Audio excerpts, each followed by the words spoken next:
말씀은 시편 40편 6절로 10절입니다. 시편 40편 6절로 10절 말씀입니다.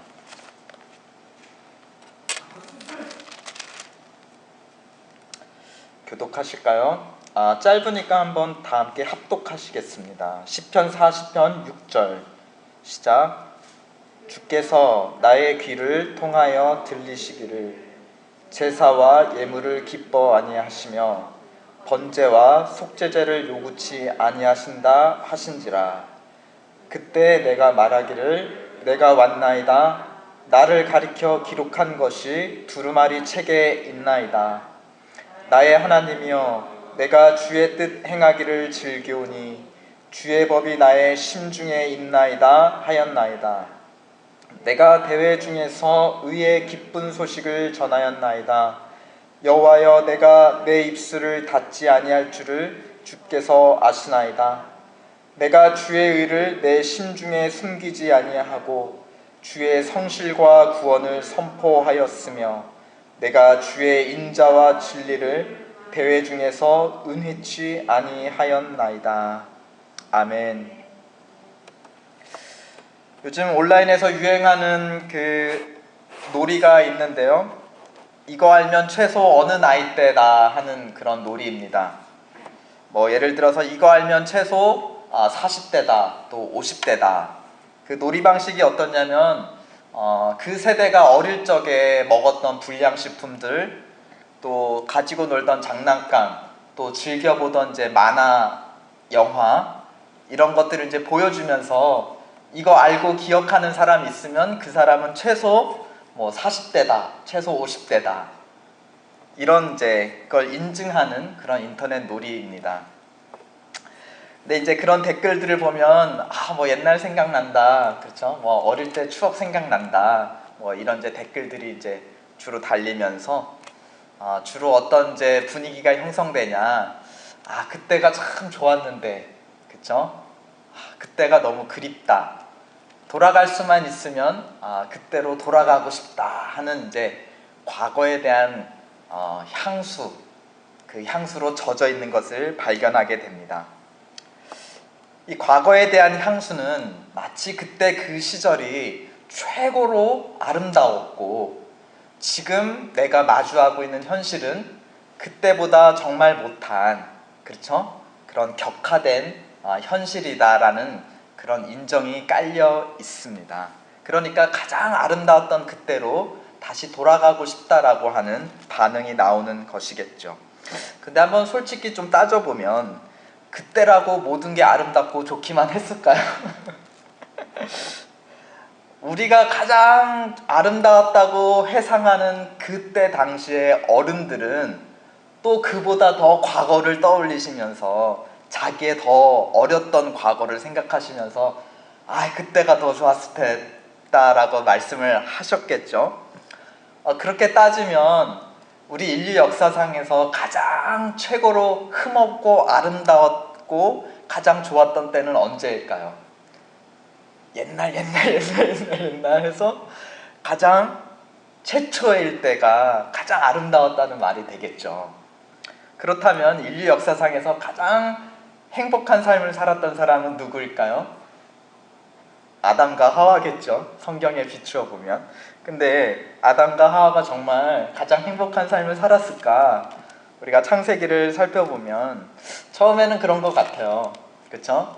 에덴 동산, 너무 모든 것이 아름답고 풍성하고 또 하나님과 뻘개 벗고도 격이 없이 친밀하게 교제했던 그 에덴 동산에 살았으니 옛날이 가장 좋았다는 그런 향수가 맞는 것도 같습니다. 그렇지만 우리가 창세기를 조금만 읽어보면 그렇게 행복했던 시기는 너무 짧고 그렇죠? 창세기 2장 정도 한 장에 그치고 바로 3장부터 어떻게 되죠? 바로 쫓겨납니다. 그리고 에덴 동산에서 쫓겨나고 자식이 자기 동생을 살인하는 그런 장면을 부모로서 목격해야 되는 그런 끔찍한 경험을 하게 되죠. 그러니까 그때가 좋았다는 말은 사실은 과거가 정말 실제로 좋았다는 말이기보다는 내가 처해 있는 현실이 그만큼 어렵다라고 하는 현실 인식이 아닐까 싶습니다. 오늘 시편 40편에 기자된 다윗도 시편을 시작하면서 1절부터 5절까지 과거에 좋았던 한때를 회상합니다. 5절 한번 다 함께 읽어보실까요? 40편 5절 시작. 여호와 나의 하나님이여, 주의 행하신 기적이 많고 우리를 향하신 주의 생각도 많도소이다. 내가 들어 말하고자 하나 주의 앞에 베풀 수도 없고 그 수를 셀 수도 없나이다. 과거에 하나님이 그를 위해서 베푸신 일이 너무나 많고 커서 손가락으로 다 셀 수 없을 정도였다라고 과거에 하나님과 누렸던 기쁨을 노래합니다. 하지만 다윗은 과거에 대한 향수에 빠져서 지금 고난당하고 있는 어려운 현실을 부정하거나 눈을 돌리지 않습니다. 도리어 12절을 보면 그의 현실을 직시합니다. 자신의 처지를 하나님께 솔직히 아뢰고 건져달라고 탄원을 합니다. 그리고 과거에 자신을 환난에서 건져내셨던 것처럼 지금 현재도 자기를 건져달라고 하나님께 간절히 간구하면서 오늘 시편을 마무리합니다. 시편의 마무리 17절도 한번 마저 읽어보실까요? 시작. 나는 가난하고 궁핍하오나 주께서는 나를 생각하시오니 주는 나의 도움이시오 건지시는 자시라. 나의 하나님이여 지체하지 마소서. 다윗은 어떻게 과거에 빠져 현실을 부정하지 않고 과거의 경험을 딛고 일어서서 더 나은 소망의 미래를 바라보고 있을까요? 그 비결을 오늘 우리가 읽은 이 시편의 한가운데 부분에서 우리는 발견할 수 있습니다. 오늘 시편 40편은 3단 일체인데요. 그 로봇들이 변신 합체하는 것처럼 3단으로 이루어진 부분이 하나의 몸을 이루고 있습니다.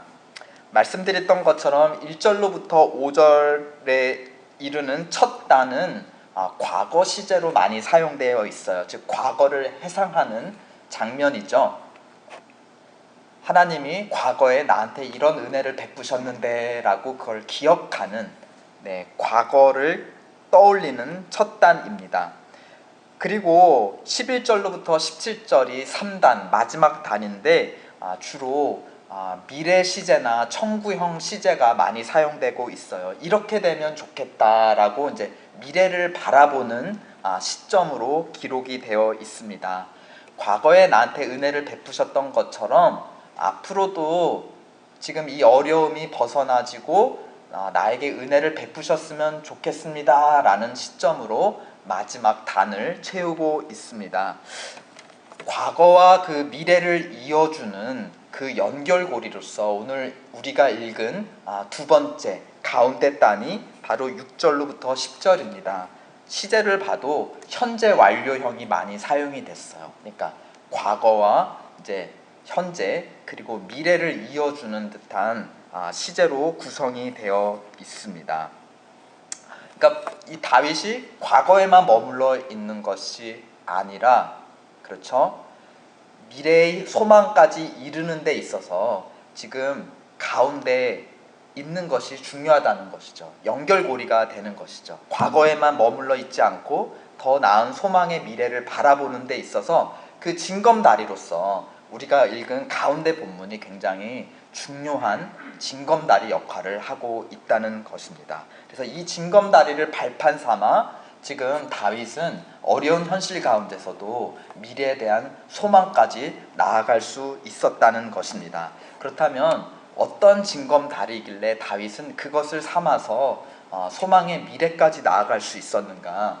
한번 우리가 읽은 가운데 단을 한번 좀 살펴보도록 하겠습니다. 6절에 주께서 나의 귀를 통하여 말씀을 들려주셨다라고 고백하고 있습니다. 마치 하나님이 옆에 오셔가지고 귀에다 대고 뭔가 이렇게 말씀을 하신 것 같은 그런 이제 이미지죠. 그런데 이것을 이제 좀 더 원문에 가깝게 직역을 하면 하나님께서 내게 오셔서 내 귀에 구멍을 내셨다라는 이제 표현입니다. 그러니까 우리가 이제 뭐 자녀들이나 친구들한테도 뭐 말을 했는데 잘 못 알아들으면 이제 뭐라고 하죠? 이제 귓구멍이 막혔냐 그러면서 이리 와봐 내가 좀 귀지 좀 파줄게 이제 이러지 않습니까? 그러니까 이게 좀 어떤 느낌이냐, 와서 이렇게 말씀하신 이미지도 되지만 너 좀 누워봐봐 내가 좀 너 귀 좀 파줄게 하는 이제 이런 이미지입니다. 네.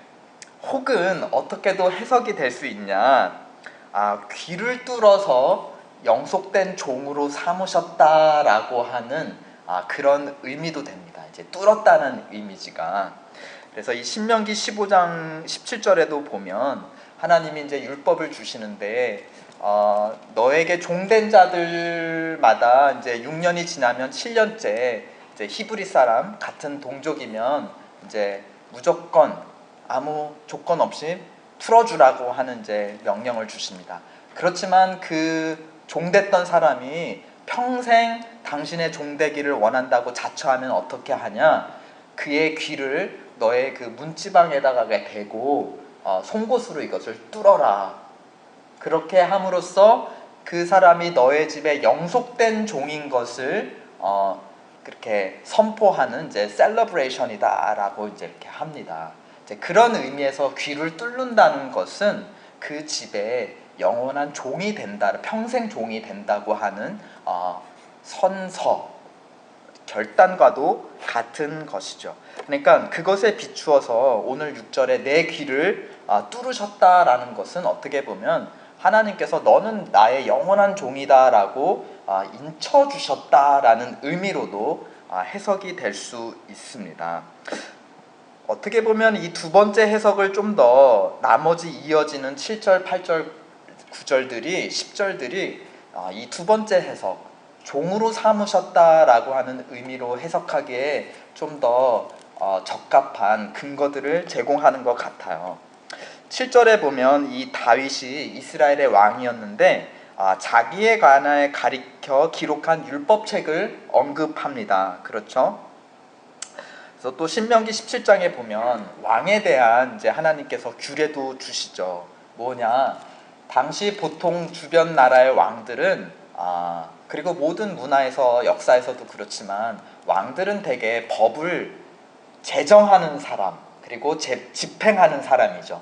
다른 말로 하면 왕은 법 위에 있는 사람이라는 뜻입니다. 존재입니다. 그런데 신명기 17장에 이스라엘의 왕에 대한 규례는 어떠냐? 그 왕은 백성을 다스리는 율법 위의 선자가 아니라 어떤 자이죠? 그 율법 아래 속해 있는 하나님의 법 아래에 있는 하나님의 종이다라는 것을 강조합니다. 그래서 이스라엘의 왕이 되는 자는 율법서를 등사해서 어떻게 해야 된다고 명령하죠? 평생 자기 옆에 두고 읽어야 한다라고 신명기는 명령합니다. 이 구약에서 읽는다, 묵상한다는 것은 그냥 우리가 하듯이 요즘 현대 사람처럼 그냥 눈으로 조용히 이렇게 읽는다는 뜻이 아니라 입으로 소리 내어서 읽는다, 소리 내어서 읽는다는 뜻입니다. 입술로 읊조린다는 뜻이고 그렇게 함으로써 마치 계속 드릴이 계속 돌아가면서 깊게 파고 들어가듯이 말씀을 계속 읽고 반복하면서 이것이 입에서부터 파고들어서 내 마음에까지도 다다를 수 있게, 그리고 마음에 다다른다는 건 또 무슨 뜻이죠? 마음에 새긴다는 것은 마음에 있는 것을 우리는 행하기 때문에 말씀을 읽고 듣는다는 것은 결국은 그것을 마음에 삼고 심고 그 심긴 대로 그 율법대로 하나님의 뜻대로 행한다라는 뜻이기도 합니다.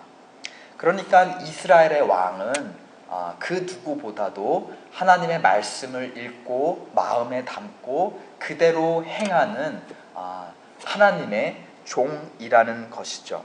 그래서인지 8절에서 보면 다윗이 하나님의 종된 입장에서 내가 하나님께 어떻게 대하겠다고 고백을 합니다. 한번 8절 다 읽어보실까요? 시작. 나의 하나님이여 내가 주의 뜻 행하기를 즐기오니 주의 법이 나의 심중에 있나이다. 그러면서 9절 10절에 보면 자기를 자랑하는 것이 아니라 주님의 인자와 진리를 내가 사람들, 대회 중에 많은 사람들 중에 은이치 않고 숨기지 않고 나타내고 자랑하겠습니다. 그러니까 다윗은 현재 이 시편에서 하나님과, 특별히 우리가 읽은 가운데 단에서 하나님과 자기의 관계를 어떻게 지금 규정하고 있나요? 6절에 하나님께서 말씀하신 그렇게 하지 말라고 했던 것처럼 형식적인 제사로 하나님과 기브 앤 테이크 하는 비즈니스 관계가 아닙니다. 그렇죠? 하나님은 그에게 오셔서 너는 나하고 그렇게 거래하는 관계 아니야 하면서 귀를 뚫으셨다. 완전한 종 삼으셨다. 너는 나의 종이야. 나의 말을 너의 심중에 담고 그것을 행하며 사람들 앞에서 너의 주인된 하나님을 자랑하는 나의 영속된 종이야 라고 말씀해 주셨다는 것이죠. 그러니까 다윗은 하나님에 대해서 하나님을 자기의 참 주인으로 인정하고 하나님의 뜻을 자기의 뜻인 것처럼 성실껏 받들어 행하며 하나님의 이름을 높이기를 기뻐하는, 하나님을 사랑하는 종의 모습으로 오늘 이 시를 노래하고 있다는 것입니다. 우리 흔히 인간관계가 어려울 때 진면목이 드러난다라고 하죠. 그렇죠? 좋을 때 나를 찾아오는 친구가 아니라 내가 어려울 때, 그렇죠? 모든 사람들이 외면할 때 그렇지 않고 나를 찾아와 주는 친구가 진짜 친구다라고 합니다. 그런데 우리 하나님과 우리 사이의 관계는 어떤 면에서는 좀 반대인 부분이 있는 것 같아요. 오히려 어려울 때가 아니라 우리가 잘 나갈 때 하나님과 우리의 관계에 그 진면목이 잘 드러나는 것을 우리 경험과 또 주위 사람들의 상황을 통해서 우리가 발견할 때가 있습니다. 뭐 어려울 때는 평소에 하나님 믿지 않던 사람들도 막 새벽 기도도 다니고, 그쵸? 하나님 하고 막 부르지 않습니까? 그런데 잘 나갈 때, 기쁜 일이 많을 때 오히려 하나님 앞에 자진해서 자기 길을 뚫어달라고 하는 자, 또 하나님의 말씀을 잊지 않고 계속 말씀으로 읽어서 그것이 내 마음 한가운데까지 이렇게 주일처럼 나사처럼 뚫고 들어가서 내 한 마음 중심에 박힐 때까지 하나님의 말씀을 사모하는 자, 또 그것대로 행하기를 기뻐하는 자, 그리고 9절 10절에처럼 자기 기쁜 일로 인해서 자기를 자랑하는 자가 아니라 누구를 자랑하는 자입니까? 하나님을 자랑하는 자. 그런 자가 참된 하나님의 종이라는 것입니다. 오늘 시편에서처럼 우리의 삶의 상황은 계속 변합니다. 오늘 시편 시작은 하나님께서 내 기도를 들어주셨다 하고 기쁘게 옛날에 시작했는데, 지금 현재는 굉장히 조롱받고 비난받고 고난받는 그런 현실이에요. 그리고 이제 미래는 또 어떻게 변할지 모르는 그런 굉장히 변화무쌍한 상황을 보여주고 있습니다. 그럼에도 불구하고 이 시편 기자는 과거에도 하나님을 나의 하나님으로 인정하고 높였고 현재에도 그렇게 하며, 그러므로 앞으로도 하나님께서 나를 구해 주실 것이라는 온전한 믿음을 가지고 지금 기도로 시편을 마치고 있는 것이에요. 그러니까 과거에 좋았을 때나 현재 어려울 때나 변함없이 하나님 앞에 자신을 누구라고 인정하고 있습니까? 자기 길을 뚫어달라고 엎드리는, 혹은 내 길을 뚫어서 하나님의 말씀, 진리의 말씀을 나에게 전해달라고 애청하는 그런 참된 종의 모습으로 변함없이 하나님을 대하고 있다는 것입니다. 그러니까 하나님의 종은 어떤 상황에서도 하나님께 초점을 맞추는 자죠. 눈을 하나님께 맞추고 있는 자입니다. 그러니까 기도한 뒤에는 하나님의 응답을 기다리고, 그리고 응답 뒤에는 하나님을 찬양하며, 그러다가 또 어려움이 찾아올 때는 다시 하나님께 무릎 꿇고 기도하는, 변함없이 신실하게 하나님에게 초점을 맞추는 모습, 그것이 바로 참된 종의 모습입니다. 오늘 시편 1절은 어떻게 시작하냐?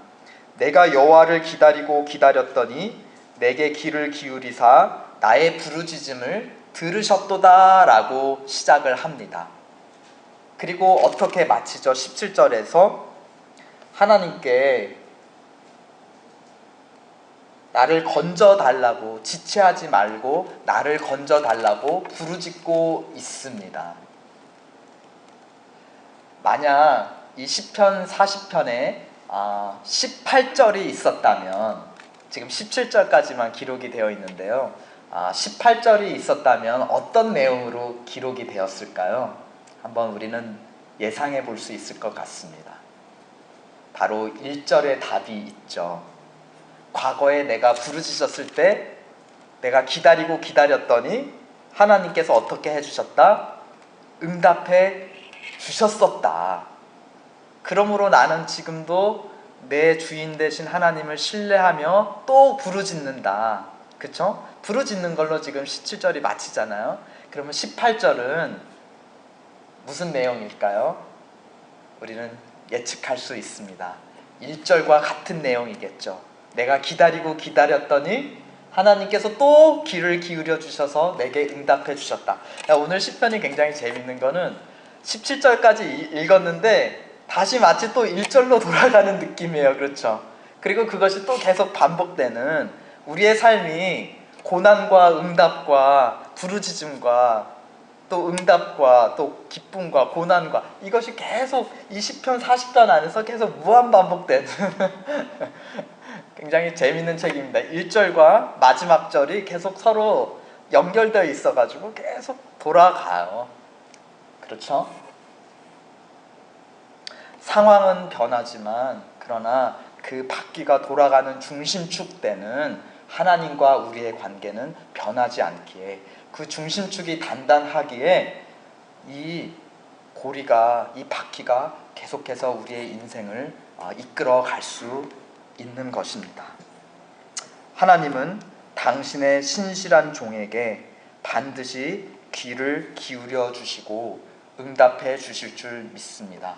정말 중요한 것은 하나님께서 응답해 주시냐, 언제 응답해 주시냐가 아니라 내가 하나님 앞에 귀를 뚫린 신실한 종인가.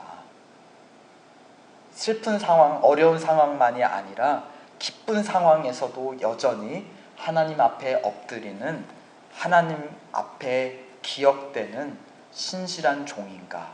그것이 우리 인생에게 던지는, 오늘 시편이 던지는 가장 중요한 질문이 아닐까 싶습니다.